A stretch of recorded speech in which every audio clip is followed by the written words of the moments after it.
Hello, everybody, and welcome back to this week's episode of Maximum Octane. Joining me is my co-host and esteemed colleague, Mr. Jason Patel. Hello, Jason. How are you? Good morning. I'm doing great. Yeah. Excited to be here with Harris and you, Kim, as well.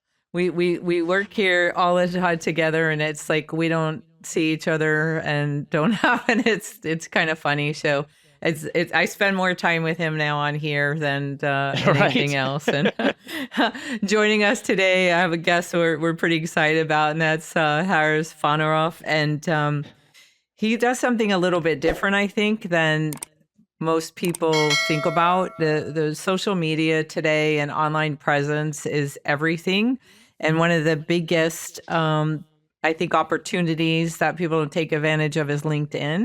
And Harris's business, Linked Revenue, has a really, I think, a fresh approach to how to use it for many things. And most people don't look at it as a revenue generator or, other things they want to build a network they want to do, but not very specific. And like any online presence and social media, it's not as easy as just throw a post up there or put a link and see. So really excited to have you, Harris. So thanks for joining us.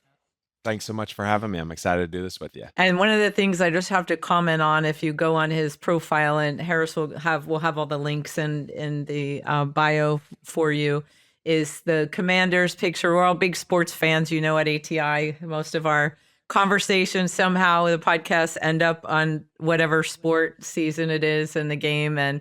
But I love he's got a picture on there about his mini me and him matching. So the Commanders, we have some diehard Commander fans at ATI. We're kind Yes, we of, do. for the most part, split at the office between Ravens and Commanders, and then there's some outliers like me and others. But it's always a fun thing. So love the mini me thing and the dedication to your team there. So I'm always happy to talk Commanders. My little guy this morning was like, "Hey, Daddy, can we wear our match?" That's what he calls his Commanders jersey. And I know my time is limited where he's going to wake up and say that to me. And so it's 100% chance of yes whenever he wants to do that. it's on. It's on. There we go. Wonderful. Well, there's that. Well, Harris, tell us a little bit about yourself and kind of how you got into this space. Yeah, absolutely. I grew up in the Maryland suburbs. I grew up in Potomac, Rockville area. I don't know how much to go in depth, but I'll give you like the quick Spark Notes version. Baseball was my life. I was a baseball player. I was obsessed with it. Was decent at it. I played all throughout my life. I ended up getting drafted out of high school. I didn't go. I went to college instead.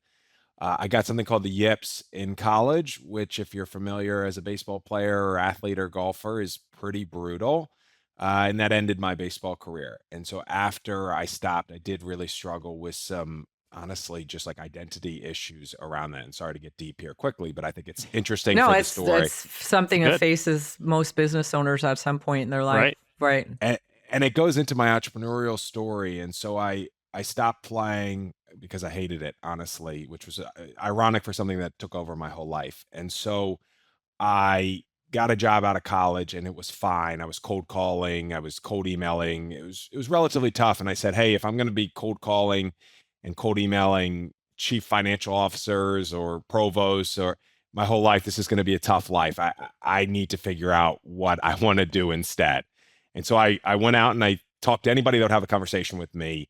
And about my 100th conversation was with somebody who was an executive coach. And I had no idea what executive coaching was, but I liked this guy. And he said, "Hey, I'm in a program. I have to take somebody on. Are you interested in doing this?" I said, "Let's try it." And it was a life-changing experience for me. My biggest lesson from that was like, how can I turn this sports quote failure into something that is a success? And that's really what drives me from a business perspective, is to turn that failure, quote failure, into a success. And so I launched this business about 2 years ago. To what Kim was saying, we help executives and sales teams utilize LinkedIn as a business development platform. I'm happy to go more in depth into any and all of that. And that's quite the story. And I think you were playing it lightly as far as how good you were at baseball and how that actually transitioned. I mean, everything that happens, right? When, every experience that you have, I don't necessarily consider that was a failure at all on your part. I think that just prepped you for what you're doing now. even better. And that drive clearly shows, looking at kind of your professional background and what you've been able to accomplish. What is something, I know you're primarily LinkedIn, right? That's kind of what the linked revenue really focuses on. What is something that you see that a lot of organizations are really lacking on when it comes to the space? Oh man. Uh so much. So here's where I think about this. There's four aspects of business development. There's in person, which is always going to be the best. There's email, there's phone, and there's LinkedIn/social selling if you're doing B2B. I think most people over index on email because they can press one button and send 100,000 emails and nobody ever reads them. Most people don't want to make cold calls because it's uncomfortable. Put me in that category. And so the fourth avenue is LinkedIn. And I love that most people don't do it because it's hard. To what Kim said early on, it is really hard to consistently create thought leadership content for an ICP week in and week out. Someone might use AI and write a couple posts, and you're never going to get any actual leads in business from this. It is hard to do, and because of that, I love it. If you can do this consistently for 6+ months, you severely separate yourself from everybody else who won't do it. And that was the need in the market that we found, was like, we found these executives and CEOs who wanted to do this, but didn't have the time, the knowledge, the expertise to do it. And that's right in the space that we help them. And everybody can't just do it. Like, even with AI making content creation easier, and that is a mass overstatement, because AI generated content purely is terrible, but it still makes the process easier. It's still so few people are doing it. Like, so few people are doing it. I'll just give a quick example. This week I gave 3 different presentations to sales teams, over 50 people across those 3. They were relatively small sales teams. 3 out of the 50 plus created content monthly, like once a month. They shared something thoughtful out of all 50 plus. Like, there is such a low barrier to entry and so few people are doing it. So that's the biggest opportunity that I see in this space, is like, everyone can send a billion cold emails. It's really, really easy. Nobody wants to make cold calls. There's only so much in person we can do. This has to be a fourth channel that you're taking advantage of. And I love that not everybody's going to do it because it's hard to do. That's very, very, very true, in a sense where in the automotive industry, which is primarily our viewership and also, who we deal with on a day-to-day basis, we are turning more and more into that white collar industry. And I think this is where a lot of shop owners and just anybody in the automotive industry in general, they don't consider themselves in that LinkedIn space, which once again goes exactly to what you were saying. The least amount of resistance that you have to stand out, why wouldn't you utilize that?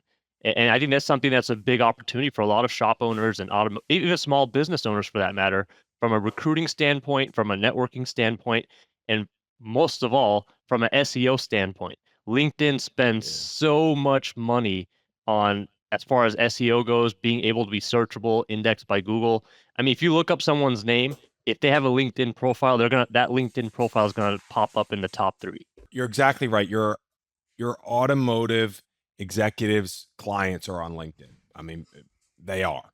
Like, that's the space that they are there. And I come across, and maybe it's just my algorithm, but I'd be curious your take, so few automotive executives that are consistently out there. And to me, it's like, why not own the channel? Like, if there was somebody in my network posting consistently valuable content, that's going to be the person I think about when I have when I have an issue. There's a couple things I want to touch on before we go further about it. When you look at the AI generated content, you can tell it's AI generated. My friends are sending me text messages now that they're putting in AI, and I'm like, are you kidding me? It's a 3-sentence text or 2. I know you don't speak like, it's just ridiculous. If people want authenticity and transparency, and to meet the real. How do you set yourself apart from anybody as being a real person and being unique when you're using AI generated content? And listen, AI has its things. I'm not going to say I never threw an email in because I just couldn't get a word something, or it was a sensitive issue that sometimes I'm not the best sugar coder out there, that I'll be like, hey, can you, tone this down? But it just in general, and I think that we want to, as an industry, we've evolved. We're not backyard mechanics anymore, grease monkeys, all of those things. It takes a lot of money to run an automotive shop, to train your people, to keep up with the thousands and thousands and thousands of dollars of technology and equipment and stay on top. And we have elevated as an industry, but we want to go on Craigslist and look for a technician, right? It just doesn't make sense where the great techs, the ones that understand the world and where the automotive industry is now, they're on LinkedIn as well, besides the executives. So, and it works both ways, right? If you're looking for somebody to work at your organization and you're putting all the qualities and the things you need in that person, as a consumer, when I'm reading something and saying, hey, Harris is looking for somebody that, puts customers first and it has integrity, those things. That sounds like a pretty cool place to, maybe bring my car. They put family first. They do whatever. So it's just interesting to me. It's like, yeah, let me go. Yeah, I put something on Craigslist, Kim, or whatever the things. And it's like, if you want to attract top talent in whatever industry you're in, you need to not be going to the bottom places to look for it, right? Can I make, I just want to do a very real example of what this could look like.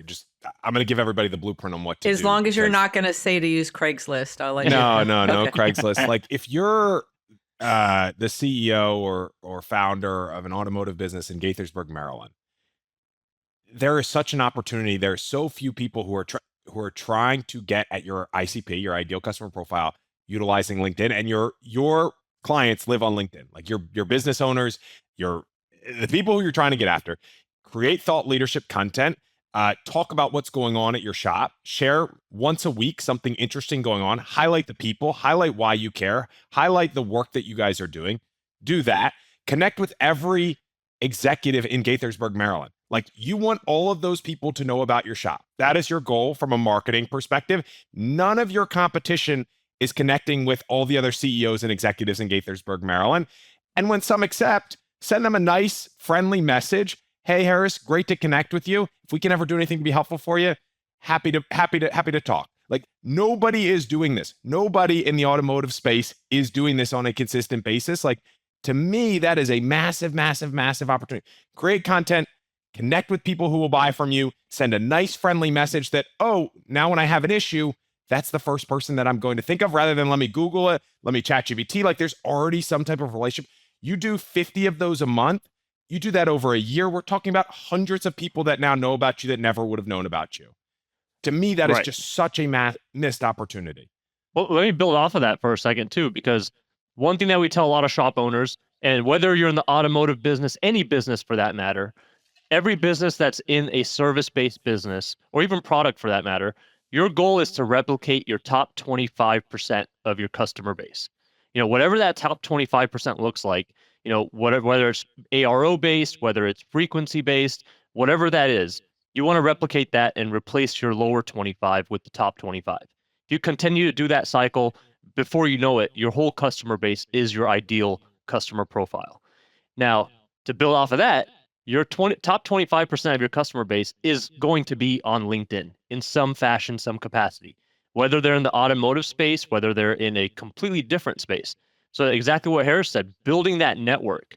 And that's what LinkedIn is about. It's about the network. Obviously, you want to share good content because that's going to get pushed by other people as well, whether they like it, whether they repost it in a sense, or repurpose it for something else entirely. So the whole connection side of things, before this used to be primarily done through BNI, right? Any kind of business networking groups, business development groups in your local area, maybe even your chamber, right? This is where all the business owners would go and network with other business owners. This has been made so much easier now. I mean, we've got LinkedIn. You looked at other social media profiles as well. If you connect on LinkedIn, that opens up the door to connect on other profiles too. So now your overall presence across the whole internet, really, on any social media platform, you're just adding more and more reach, increasing that web. Every time you post something, or someone in your network reposts or likes any of your content, just keeps getting pushed out. It's like a free, unlimited SEO hack. That's really what it is. One of the things I keep hearing loud and clear, and we talk to our members all the time, the people we're coaching. always in business, we're looking for that unique value proposition, right? What sets you apart? And we coach them to find something in their area. If somebody's not specializing in euros or whatever it is, then go and do that, or EVs or something, that you have that niche there. And so it's surprising to me that people are not looking at LinkedIn and saying, no one is on there in our space. Let me be the one to do that. Let me be the one to do the EVs, on there. And the other thing that popped in my head as both of you were speaking, we always have people asking about fleets. How do you go after fleets? And they're always trying to get in with the HR administrator at the hospital, or, something in the big corporations that they can be part of. Like, they'll pick up and deliver the vehicles and they'll provide a service, right? So they can go to one big building and get everybody in there. And really, when you're talking about that, how better to recruit or try to hook up with the people that might be handling the fleets or might be in the HR at the hospital or whatever. So it doesn't even have to just be the automotive that you're reaching out to, right? Like, if I see somebody that's like HR at a big company, it's like, hey, we have this service we could provide for your employees, right? 100%. And I love that nobody else is doing this. Like, in a world where everybody's sending a billion mass AI generated terrible Right. emails, like, do the thing that's different to stand out in a really good way. And so, such a good example. And what I also love is that HR directors not getting hit up by a bunch of other automotive executives. They're just not, because they're not doing this. And so to me, it's like, ding, ding, ding, let's do it. Other people are not doing. And that provides a really good way to stick out in marketing and then business development. So I love that example. Those people live on LinkedIn. Right. And even another thing to take that a little step further would be, when we're looking at how you're building your network on LinkedIn or any social media platform for that matter, it really goes down to what are you doing differently? That's how you stand out.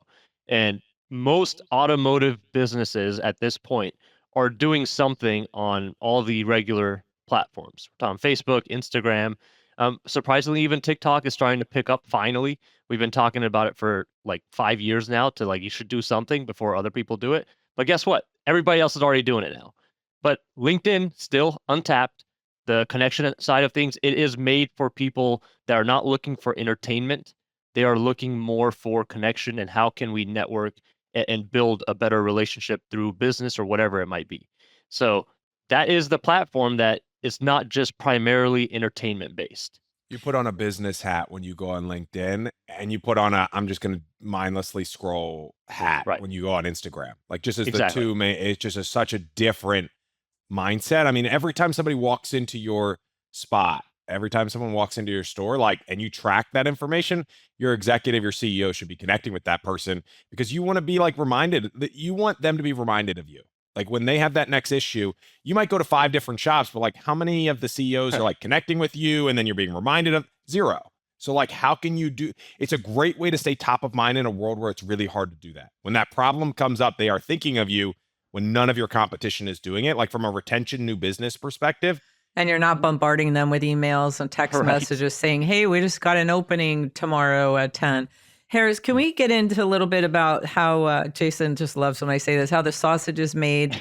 Because I'm sure that for people listening, that most of them are going to be like, I didn't even think about that. But one of the things that I can hear people asking about, because we talk to them every day, is how do you do, if we could talk a little bit about how you design the content and make sure it's unique to that shop. Because one of the things we see in with typical marketing company, and I know you're not exactly a marketing company, but kind of you are, but is we're friends with a lot of people, on our customers on Instagram and Facebook and all, because on the businesses, and we'll see 30. I mean, I'll see the same post or Oh, Instagram no. post or whatever 30 times show up about, oh, it's cold, check your, and it's not unique. And everybody says, oh, no, we do it unique just for your shop. You won't see it. I see it. And Right. I see it on, and I know people in their town are going to see it. If they have the same marketing company, they're getting the same thing from 5. So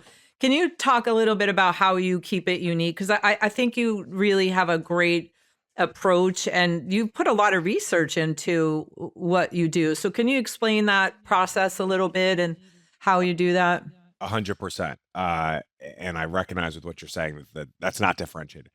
Here's how it works. Uh, we don't we don't ghostwrite anything. Every single piece of content that comes out from our clients, they say. So it's my job to interview them and ask them the right questions. What do you believe about the automotive industry that others don't? What are innovative things going on in your shop? We are interviewing them like on a Zoom here, and we are recording that and taking as much of their exact voice as humanly possible. Give me a recent client success story. What do people tend to come into your spot for? Like, they say every single piece of content.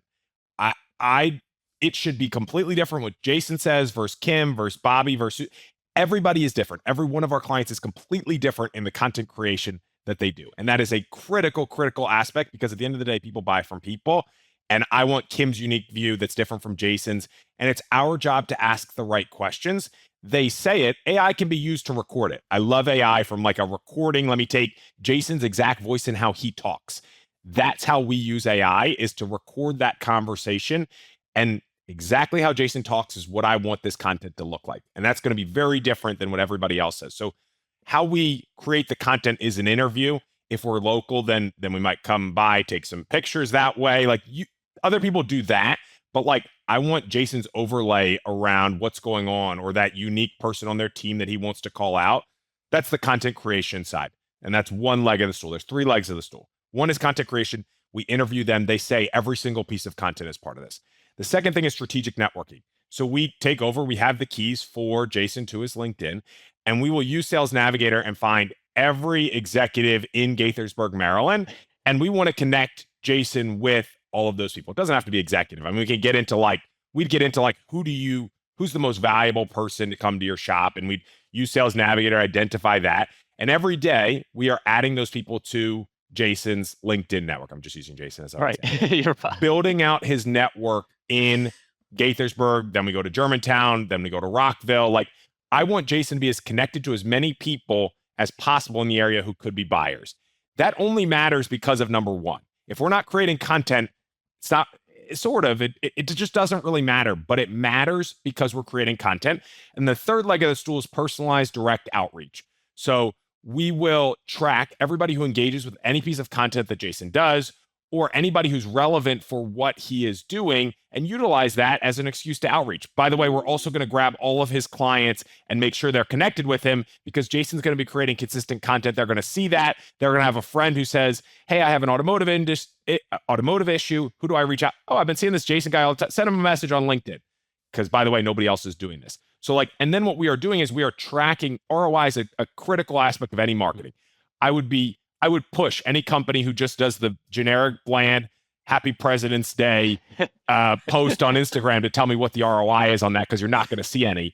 These are the prospective clients we've connected with. These are the people that we've gotten into your shop. Like, we track that very heavily at a person level, because at the end of the day, like, people are coming to your automotive shop to buy. And it's a people thing. And so how can we get you more and more connected to people who will buy from you is our number one thing. And we track that pretty heavily. I think one of the main things that you mentioned, right, is the clients, the tracking. If you can't measure it, you can't track it. This is something that we can definitely measure because it's real names, real people. It's your real network. Now, one thing that we see a lot in the industry and any business for that matter that's trying to connect with others on any kind of online platform is it really gets lost when you are trying to get someone to convert to schedule an appointment. So I'll give you an example. Like, streaming is a very big thing right now.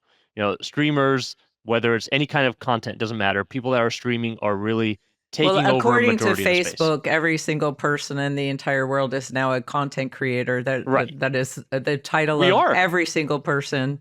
It's just crazy. I'm just like looking at all these people and I'm like, they're not a content. How are they getting these? Go ahead. Sorry. I was looking at somebody the other day laughing and I was like, okay, I'm going to start putting I'm a human. Right. Well, I'm human. Well, and this is one of the things where we are all content creators. Anything that you're posting online, it is content that is being consumed, whether it's by other people or whether it's just by the algorithm or by AI even for that matter. But streamers, for example, right? They have so much reach and the algorithm is really pushing on all platforms. So when you're trying to connect with let's say anybody that's on that stream and you're trying to get them to show up at your shop for some reason, you can get lucky. You might have, a streamer, and we had an ATI shop that had this exact thing happen to them. Silver Lake Auto Care Centers, and one of the owners, they commented on one of the streams that one of their kids were watching or whatnot, a gaming stream, and they were able to convert that into a partnership. But that's one in a million. We'll just put it that way. So when we're talking about it from that perspective, if we are really trying to convert something online, there's not going to be anything better than something that, in a space where people are going there with the business hat on, like you said, and we can really track that conversion. Now, one thing I did want to talk about was the whole AI content piece. AI is great for helping you come up with ideas, helping you create the structure, help you creating the format even, whether it's a video, whether it's just a written piece of content. But everybody, here's a quick tip. If you're going to use AI content, take out the hyphens. Like at the very least, if you're not going to change anything else, just take the hyphens out. I mean, that makes it the most obvious. Like I see it all the time. And, even with big professionals, executives that are using AI-based content, just take the hyphens out and we're good. The hyphens, I like when I get them with the lines in between the stuff, or those same emoji things all over. But can I just touch for 1 second and follow up on the 1 in a million? You have to create content with intent, because if you don't, the chances that you're gonna somehow comment on your kid's gaming thing and become, I have a friend that took a picture. It's still the money she still gets from it. Her cat was hiding in the closet and stuck his paw out and smacked the other cat off the top. And it's been on every TV show, like Ellen DeGeneres, all of them, because it's just funny and she gets money. But she videos for 15 years. One time, this one thing has millions of views. She gets a few bucks every month. It's still years later, but it's so rare, these overnight successes or these people that just all of a sudden are hit on something. It's really not that common. It seems like it, because you have all these people on TikTok and Instagram and Facebook and all those streams saying, oh, follow my 3 steps to get 1 million followers. But it's not that, right? Like you have to invest the time. And if you're not going to invest the time, you need to partner with somebody that's going to do it for you, right? I mean, that's the crux of everything, whether it's marketing at the shop, whether it's whatever it is you're doing. If you are not physically going to be that person, and 1, maybe you don't have the skill, or 2, don't have the time to be consistency, you have to outsource this. You have to go to somebody and partner with somebody like Harris to do it, because the odds that you're going to be that 1 in a million, that gets hit on and has the cat video, is it's not very likely, right? So why not increase your chances by partnering with somebody that knows what they're doing? Like, this is what Harris does for a living. Like, why don't you use somebody like that instead of hiring my neighbor dabbles in, they just started using AI and I love those. Yeah, no, my neighbor's going to do it. They find recipes online and it's like, oh yeah, they certainly should be the people that are helping you.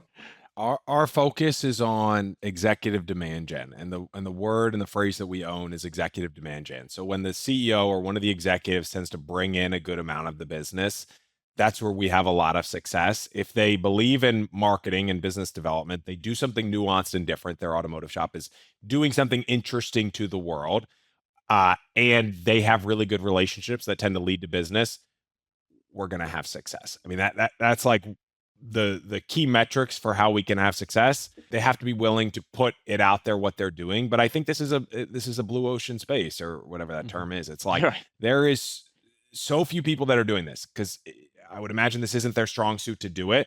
But it also has to make sure that it sounds like them, and that's where like the interview and making sure that it's exactly what they want to say is critical. But like, we are the consistency layer for this. Someone might try to do this for 2 weeks and they're going to, we've been doing this for several years now. Like, people are like, yeah, cool, thanks for everything. And that's why I'm cool sharing everything. I share every single thing. I'm not holding anything back. I am telling you the blueprint, the playbook, exactly what to do.